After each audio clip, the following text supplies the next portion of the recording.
Dito na tayo ulit para sa day 2 naman ng Ahon 16. Ito ang aking mga prediksyon bilang isang Batastradamus, yo. Yeah!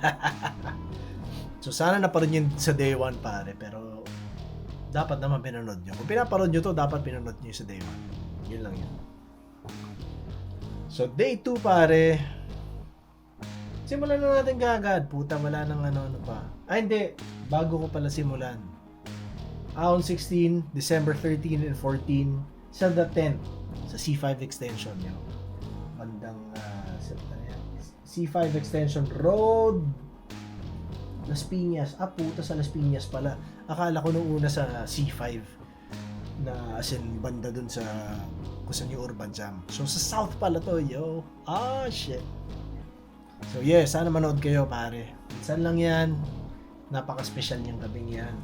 Maging parte kayo ng magic, ng moment. Yeah. Iba pa rin pag live. So, yun. Simulan na natin, pare. Pinakauna sa bill ng day 2 ay yung Royal Rumble ni Shaboy, Unico, Article Clipted, Crime at Joss. Sino tingin ko mananalo dito? Tingin ko Unico or Joss. Silang dalawa ang aking nakikitang pwede. Siguro dahil sila yung parehas na mas prototypical yung style ng pag-punchline. So alam mong effective kagad. Depende na lang kung gaano ka weighty yung mga punchline nila. Kasi syempre minsan hit or miss ang wordplay, di ba? So yun na lang yun. Pero tingin ko it's either Unico o Joss para sa Royal Rumble.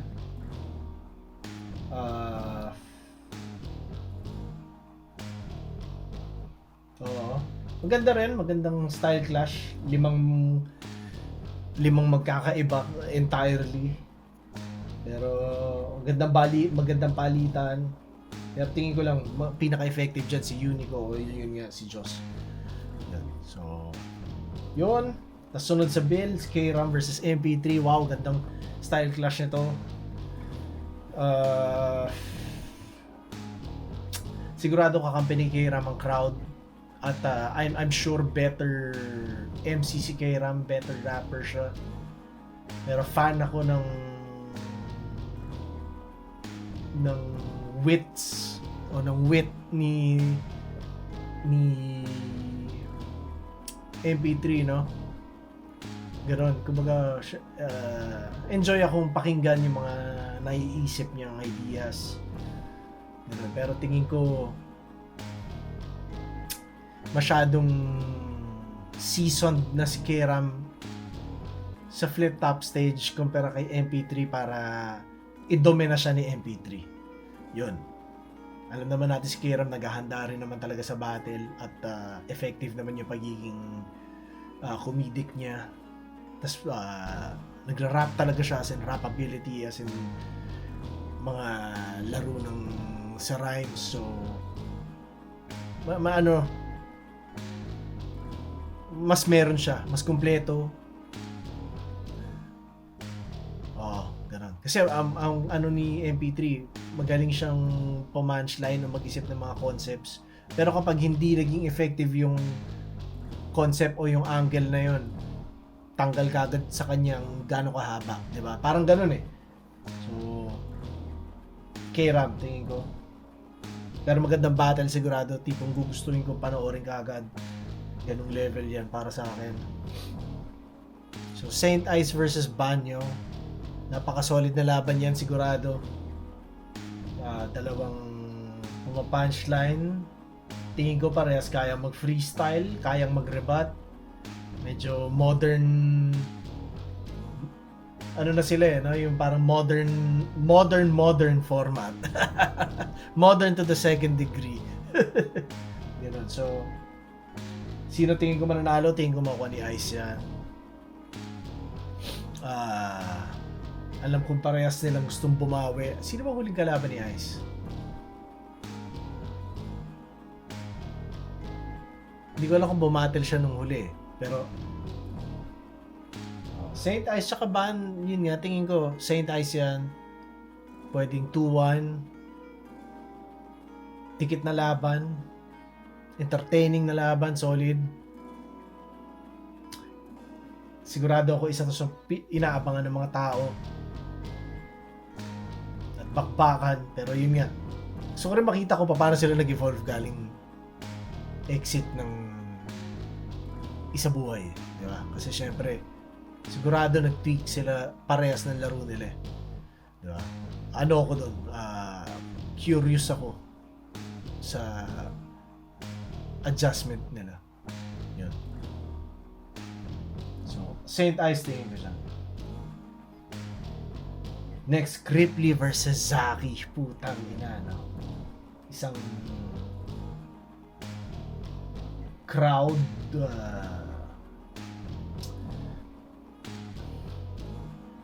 isang MC in terms of yun nga, crowd control. Kaya niya talagang bit-bitin, kaya niya angkinin yung stage, yung venue. Cripply yun. Tapos meron ka Zaki na bully, na punchliner din, na effective. Alam mo, mainit din ngayon. So siguradong solid na laban. Putang inang ganda ano, no? So yung tingin ko mananalo, shit, no? Tikit yan, pare. Hirap din ibigay kay Zaki. Alam mo yun, para sa judges, mahirap ibigay kay Zaki. Lalo na kung nakuha ni Cripply yung crowd.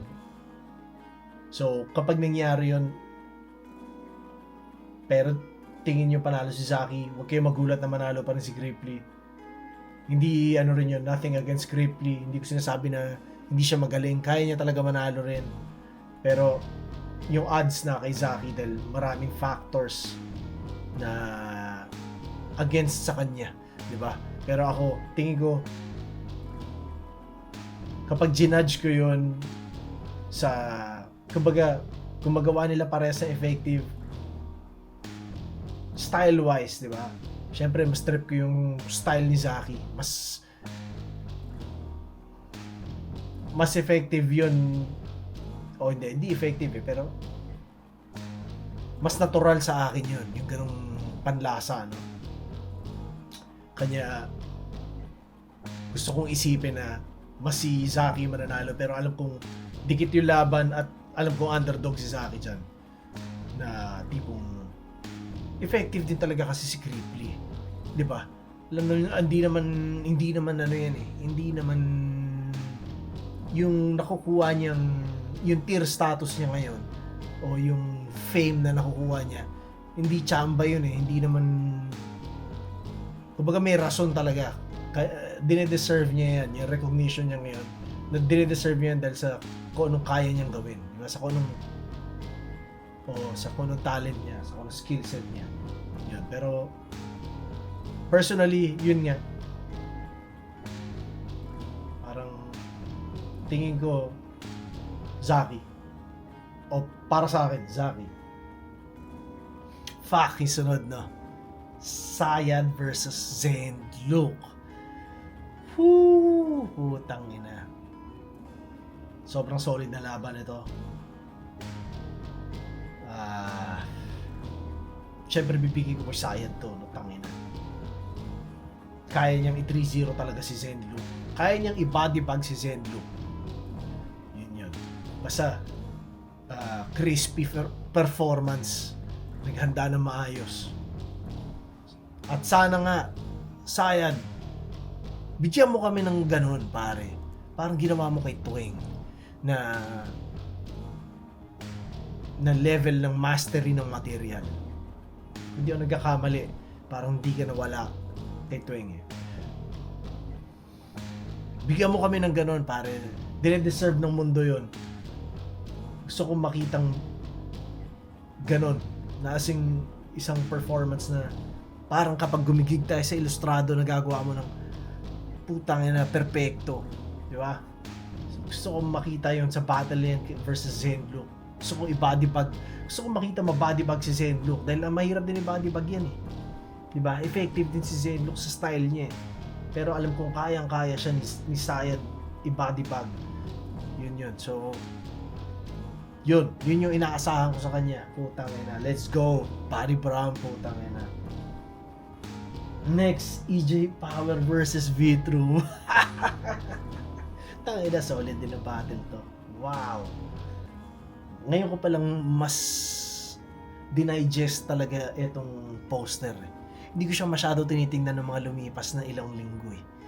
Kasi alam kong pointless eh. Diba parang tinitingnan ko lang para lang makita ko kung sino hindi ko pa napapanood. Diba? Tapos ganoon. Pero hindi ko siya inanalyze pa ever. Naisip ko gagawin ko talagang para dito lang. Ganoon. So eto yun. So ngayon ko pala naiintindihan na para puta EJ Power versus V-True. Solid yun. Sinong tingin ko mananalo dyan? Tingin ko EJ Power yan. Mas crispy ang pag-rhyme ni EJ Power. Effective. Huli ko siyang napanood yung battle nila dito kay Kalmado. Putang ina. Ano yun? Clinic talaga yun. Sobrang galing ni EJ nun.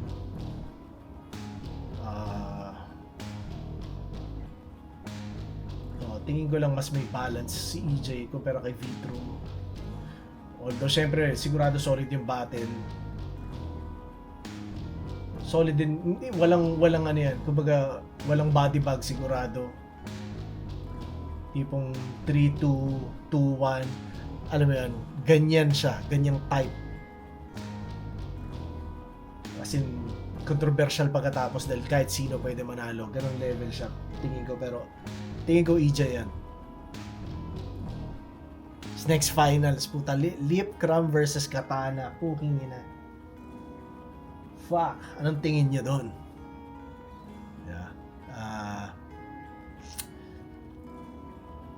Tingin ko, ako personally, tingin ko kay Lip Cram yun. Si Lip Cram, pangalawang finals na niya yan. Matagalan niyang ginagawa yan.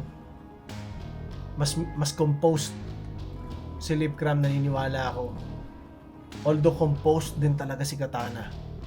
Sa lahat na napanood ko sa kanya, composed siya. Parang parang veteran din talaga. Pero mas marami lang experience. Kumbaga, mahusay na sundalo si Katana. Pero mas marami lang talagang gera na deploy si Lip Cram. Parang ganun eh. 'Di ba? So, mas ganun ko siya tinitingnan. Parehas magaling, parehas deserving manalo. Pero tingin ko lang si Lip Cram, makukuha niya yan. No disrespect kay Katana, magaling siya. Kumbaga, hindi naniniwala rin ako na hindi tsamba. Diba? Pinakita niyang kaya niyang gawin. Kahit hindi ko pa napapanood yung semis. Pero naniniwala rin ako doon. So, yun. Yeah, yun. Pero yun yung tingin ko. Kay Lip Cram yun. Pero sana mali ako. Tingnan natin. Pero sakit kay Lip Cram na, no? Parang Apex na... Apex ba dalawang beses ba nag-finals na talo? Hindi. No? Pero... Yeah. So ano pa? Last na, no? GL versus Poison 13. Yan. GL versus Poison 13. Ngayon, na ina-analyze ko siya maigi, ramdam ko bigla na wala pala kay Poison 13 yung pressure, no? Parang mas na kay GL pala yung pressure.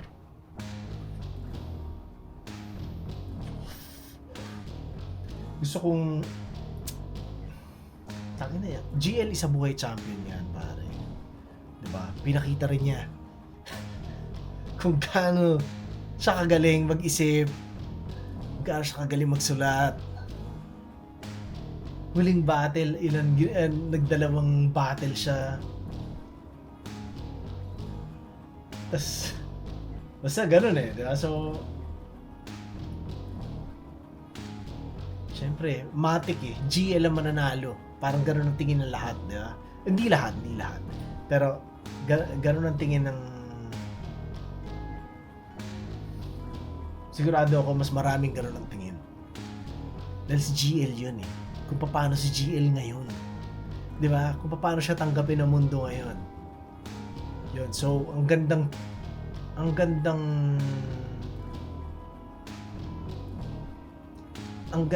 gasolina rin nun para kay Poison. Isipin nyo yun. Tapos isipin nyo yung peak Poison. Yung mga favorite niyang performance ni Poison. Tingin nyo ba hindi kakayanin ni Poison? Diba? Kunwari yung battle ni Poison kay Sinyo. Yung pinakita ni Poison dun. Tingin nyo ba hindi kaya si GL? Ako, yun yung akin eh. Parang syempre, Yamado si GL, champion yan. Diba? Tsaka, magaling talaga si GL mag-isip, magsulat. Pero,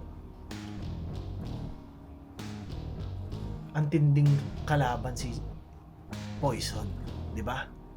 Kataon lang si Poison, syempre, hindi siya champion. Hindi siya crowd favorite. Ganun eh, marami siyang... Kumbaga parang nabansagan siya na wala siyang originality. O niyakap niya yon, in-establish niya na ganun, na wala siyang sarili niyang dati Kumbaga syempre lumabas na rin kung sino siya, pero may ganung may ganung mga mancha siya eh. Diba? So laging sa ganyang klaseng sitwasyon, hindi kaagad siya yung automatic na papanigan ng tao eh. Pero kung titingnan mo talaga yung weight ng sulat niya tsaka kay GL, pwede niyang talunan si GL. Di ba? Kung si GL natalo ni Lipgram, kaya siyang talunan ni Poison. Ibig sabihin, di ba? Parang gano'n eh. Hindi ibig sabihin na matik, pero posible talaga. Kumbaga ano siya, doable talaga sa level ni Poison. So, magandang laban. Siyempre bilang kapwa champion ko si GL, gusto ko kampihan si GL. Pero dahil sobrang daming kampi kay GL pare, gusto ko kampihan si Poison. Kontrabida rin ako eh, tanginan nyo eh, kontra din ako eh. Di ba? Kaya nga ayoko madalas sa mainstream dahil gusto ng maraming tao eh. Hindi, pero alam mo yun, syempre gusto ko yung ginagawa ni GL. Fan ako ni GL, fan din ako ni Poison. Pero para lang sa di ba? Para lang tanginan nyo puro kayo GL o Poison ako. Tingnan natin. Yeah. Mas malaki chance ni GL manalo, definitely. Alam ko yun. Pero, Poison ako dito sa battle. Yan. So, kayo pare, ang tingin niya. Baka putang ina, maburat na kayo sa akin dahil di GL ang kinampihan ko, no?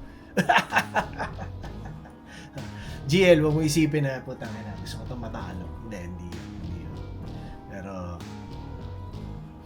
wala. Yeah. Tangina. Parang astig gumanalo si Poison. Isipin nyo, kapag nanalo si GL, okay. Isipin nyo kung nanalo si Poison. Isipin nyo una-una, gano'ng kaganda yung battle. Isipin nyo yung shift na mangyayari sa community natin kapag pinakita ni Poison na nanalo talaga siya kay GL. Di ba? Parang tanginang gulo, chaos yun. So, gusto ko yun. So yun ang aking mga tingin ko ang performer of the night, the day 2 performer of the night.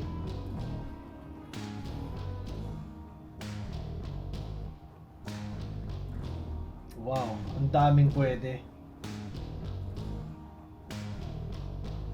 GL, pwedeng Poison, pwedeng Lipgram, pwedeng Katana, pwedeng EJ Power, pwedeng Sayad, pwedeng Zaki. Ang dami. Tapos Battle of the Night, pare, tingin ko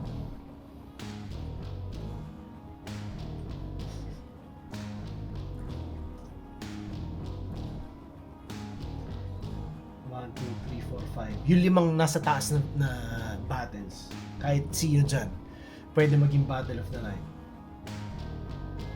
Sorry, hindi ko sinama si Saint Ice at si Bane, no? Sorry.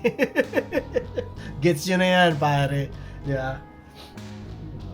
Ano rin, syempre, gets na nila yan. Yung mga nasa taas nila sa bill, mga mas matagal nang ginagawa yan eh. Diba? So yun siya. Pero yun ang tingin ko, pare. So Unico Ojos, K-Ram, Saint Ice, Zaki, Sayad, EJ, Lipcram, Poison, pare. Kayo, anong tingin nyo?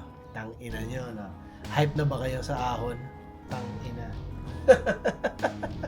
So, ahon 16, December 13 and 14, the 10th, sa C5 extension sa Las Piñas, Mandayo. Shoutout na kagad sa buong Flip Top staff at sa lahat na pupunta ng live. Salamat sa inyo dahil alam mo yun, sa ganyan magiging tuloy-tuloy ang makina ng Flip Top kapag may suporta ng community talaga. So palakihin natin ang palakihin para tumuloy ng tumuloy at lalong makapag-cultivate ng mga artist. Di ba? So yun, gaya na sabi ko sa inyo, pwede natin gawing ecosystem yan na buhay. Buhay talaga yung mga tao. So yun. Salamat sa lahat na nanood nitong day 1 at day 2 ng Ahon 16 prediction ko. Patastradamus. At panoorin nyo rin yung mga PNP na in-upload ko this week dahil puro mga pang-ahon yun. Yeah? Tangina, Poison. Tsaka yung finals ng Isa Buhay. Lipcram tsaka Katana, yo. So, yun lang. Salamat ulit sa lahat. Kung hindi ka pa nagsasubscribe, mag-subscribe ka na. At isa rin na realization ko, pare, no, after ng wala, kasi ngayon parang ang daming nagsishare yung wrap up ng YouTube tsaka ng Spotify. Parang na-realize ko bigla na, shit, isa na akong legit na content creator. Fuck, man. Simula binalikan ko siya nitong February na tuloy-tuloy, as in religious ko ginawa. Di ba? Tapos nakikita ko na nasa top ako ng mga ilang tao na pinaka-pinapanood nila, no? So parang fuck. Ano siya, kasama na siya talaga sa kumbaga sa resume ko, no? Kumbaga kung dati to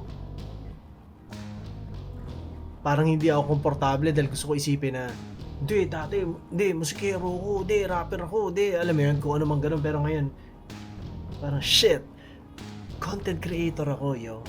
Kumbaga, oo nga, no, legit akong content creator, pare. Pastig lang na kasama na siya sa mga alas ko, no. So sana matuloy-tuloy ko lang siya at sana matuloy-tuloy nyo lang din na pagsubaybay sa ginagawa ko, at kapag unti-unti rin na magdagdag ako ng mga kung ano-ano sa channel, spatan nyo rin dahil oo nga, no, tangin na legit na akong content creator, pare. Yakap ko na siya. At kumbaga isipin nyo, mas marami akong nilabas na music na content ngayong taon kumpara sa music, di ba? Na ganun eh. Kumbaga, hindi ibig sabihin hindi ako gagawa music, gagawa pa rin ako music, pero fuck, oo nga.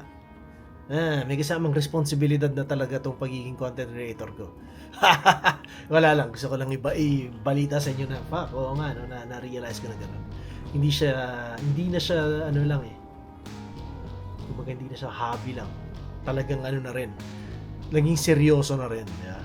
So, astig lang. Gusto ko lang paalam sa inyo na tutuwa ako sa mga tao, sa inyo, sa pagnood. Yun lang. Sana huwag kayo magsawa, mga pare, dahil hindi rin ako magsasawa mag-trip. Yan. So, salamat din na meron pa rin tayong tulay. Yun lang, pare. Peace! Ahon 16.